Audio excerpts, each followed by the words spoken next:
What's up, Internet? My name is Attack Slug, and welcome to my Monday Night Raw reactions for the week of October the 5th. And only a few more scant weeks until this show will no longer have 2K15 and will move on to 2K16. And I can do more stuff with guys who are actually on the current roster. And this match should be longer than the actual TV match, but we'll get into that when we get into that in a little bit here. But Raw began with Brock Lesnar and Paul Heyman, and Paul Heyman could sell me on anything. He is just that damn good. So this was just kind of recapping what had happened at MSG and prepping for stuff with Taker at Hell in the Cell. But that brought out the Big Show to want to shake Brock's hand and then got his ass kicked, etc., etc. This was an alright opening segment. As much as I complain about, Raw having just long, droning promos to open the show, I am perfectly okay with Paul Heyman doing a promo to open the show. So, that was followed with some backstage stuff with Steph and Seth, and I'm not super pleased lately with the Stephanie McMahon character, because it kind of just... She's not... Is she a face? Is she a heel? She kind of wants to be both. And that's kind of been annoying lately. With this whole authority gimmick. I don't know. It's not working for me. Anyway, that moves us on to a 6-man tag, which is Reigns, Ambrose, and Randy Orton versus the Wyatt family, which is, the Wyatt family. This was actually a fun little match. It made most of these guys look good, even if I am kind of tired of this feud between Reigns and Wyatt. That should hopefully be ending at Hell in a Cell. They claimed it was the end of it on Raw, like two weeks ago, but it's not the end. It just keeps going. It's the feud that never ends. And we're still not entirely sure why they're feuding. It's anyone but you, and that doesn't really explain much. But, it's Bray Wyatt. Anyway, that's gonna move on to Hell in a Cell, and the faces go over here in what was, a fun little match. So that was alright. That moves us on to this match, and it was Sheamus versus Neville with King Barrett on commentary, and the match was nothing. It was half a second of matchup, and then Barrett decides to distract Neville for whatever bizarre reason, and then Neville gets bro-kicked and then gets pinned, and that's the end of the match. Like, I don't know that they really know what they're doing with Neville, or if they actually know what the hell they're gonna, do with him.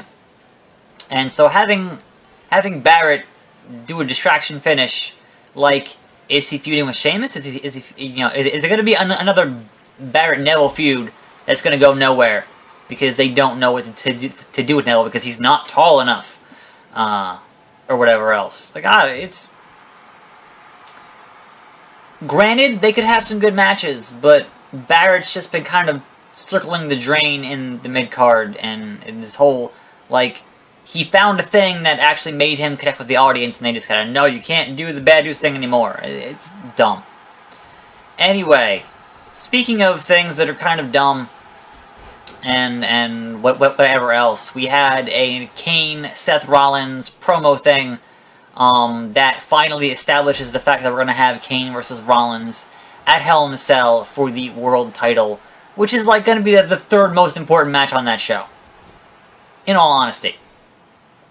Obviously, the show headlines with Brock and Taker, and then whatever match you're going to have with Cena, and then Seth and Kane for the world title, which is kind of the problem they had when they were doing the whole thing when CM Punk was champion, was that he was the third most important match on those shows, and it's a damn shame, because that's your fucking main title. What are you doing? So, that being said, we had more Steph, who's kind of, is she a face, is she a heel, what's the point of what she's doing? But let's move right along to Natalya versus Paige. It's hey, Natalya on Raw winning a match versus Paige decisively, no fucking distraction bullshit. That's great. Having a solid Divas match that has purpose and having, you know, a good match, that works wonders for what you keep claiming to be is the Divas Revolution. So, that's great. But let's keep this train moving, because it's not like I keep doing these at lunchtime without not having lunch yet, and I'm fucking starving. Anyway,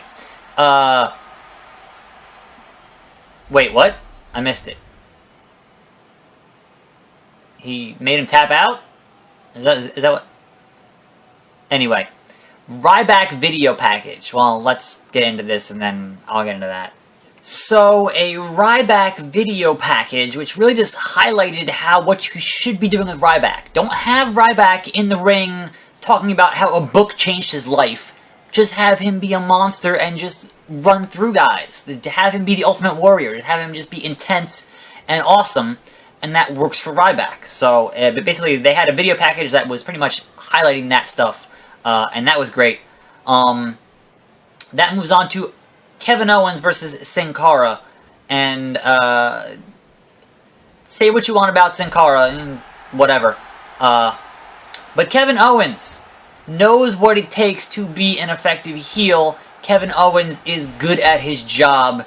Kevin Owens getting a 1 count and yelling at the ref, "That was 3," is fantastic. Kevin Owens yelling at Kalisto saying they should not allow 12-year-olds at ringside was fantastic. That dude is awesome at his job.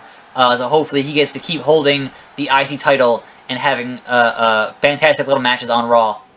That was great. Just everything about that. Like, it's okay to have squash matches on Raw. That's fine. Just have you've got guys who, like, you know, are on the lower card, have them work matches. Like, Barry Horowitz made a career out of that shit, right? You know, and made his money. And I'm sure he's hopefully retired successfully. Anyway, that moves us on to another backstage thing with Steph and the New Day. And just further is confusing as to what the hell Steph wants to do with her character. And it's just annoying. Anyway, we got our yearly Rise Above Cancer segment. And that's fine. Clearly, they want Reigns to be the next guy after Cena, because they had him in this segment, which is normally just Cena. So, that is very clear what WWE wants to do with Roman Reigns. Whether or not the fans let them do it remains to be seen. But it is clear as day who is the golden boy after John Cena. So, that being said, there is a thing that I wanted to bring up here with the month of October and the cancer stuff.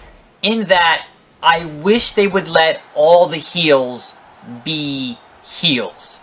If you're a bad guy, you should want your opponent to get cancer. You should not be wearing the Rise Above Cancer t-shirt, Seth Rollins. You're supposed to be a heel. You're supposed to be a bad guy.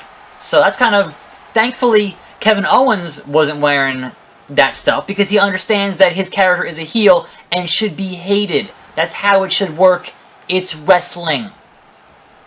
That being said, the next thing was Seth Rollins and Corporate Kane versus the Dudleys, and they had the old dollar store broken handcuff gimmick that got Kane to the back and then became the Demon Kane, etc., etc. The Corporate Kane, Demon Kane as a storyline for me is fine, and it works, except for the fact that you gotta watch Kane wrestle in 2015, and I don't want to do it anymore. I can't. Kane is just... I've been tired of Kane for like 5 years. Like, as a wrestler. As a character, fine, great. I think some of the stuff with the Corporate Kane and stuff has been hilarious. From a wrestling perspective, from a story perspective, is fine. But the wrestling stuff, it's still Kane. Anyway, the disqualification in this match was dumb. The Dudleys were bringing in a table, and Rollins kicked it to say, no, you shouldn't be doing that. And the ref disqualifies them for that, or they disqualified Seth for that. I'm like, what? That's not how it works. That was, alright, sure, fine. Now, where was I? I forget. There was a DQ, and it was just a thing. And there was, you know, the Demon Kane stuff and whatever. Anyway, Team Bad came out, and then the Bellas came out, and they were having another Six-diva tag match with this whole, you know, Divas Revolution, etc., etc. And I spent enough time in the past few weeks just kind of harping on this. I'm not going to do it any further in this video. Thankfully, we got plenty of Sasha Banks, which is fantastic. People are still mad about this year's game not having those four divas: Charlotte, Sasha, Becky, and Bayley. Like, what the hell? They just announced today the season pass is gonna have Samoa Joe, who just got there, like 3 months ago, and you don't have those four divas in the game who've been doing their NXT thing for a while now and are now on the main roster. You're gonna tell me that 2K16 is not going to have your current Divas champion Charlotte? Like, what are you doing? Anyway, I thought that it was kind of funny that in this thing before the match they did the whole "why the fuck you lying," but they can't say fuck, so it kind of diminishes the whole point of that joke. Like, anyway, moving on. They had a match. Team Bad won. It's fine. Whatever. That moves us on to Summer Rae and Rusev. This whole segment was setting up Summer Rae proposing marriage to Rusev, and as long and weird and this whole thing with Summer and Lana and Rusev and Ziggler and whatever else has been, I will tell you that Rusev is the thing making all of this work. Rusev is turning shit into gold every damn week.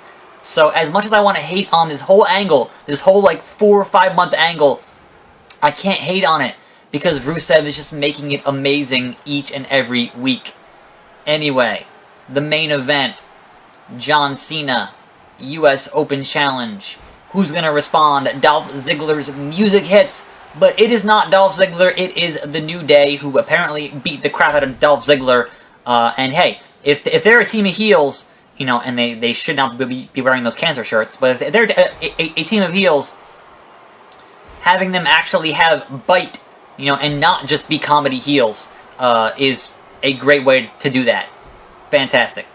And then so this week's challenger for the Open Challenge is Big E, and I thought it was great that they kind of had in their little how many licks does it take to get to the center of a Tootsie Pop reference? 1, 2, 3. And Cena wins because of course he does, and then New Day fights him off, and then out comes Ziggler, gets his ass beat. Out comes Dudleys, gets their ass beat. Raw ends with the New Day standing tall. And as someone who has been a fan of what the New Day has been doing for the past, few months, thumbs way up, making them look like a credible threat, because obviously there are 3 of them. Fantastic. And that was an enjoyable end to Raw, and certainly, overall, I found Raw to be more enjoyable than the mostly abysmal show last week. So I'll give it that.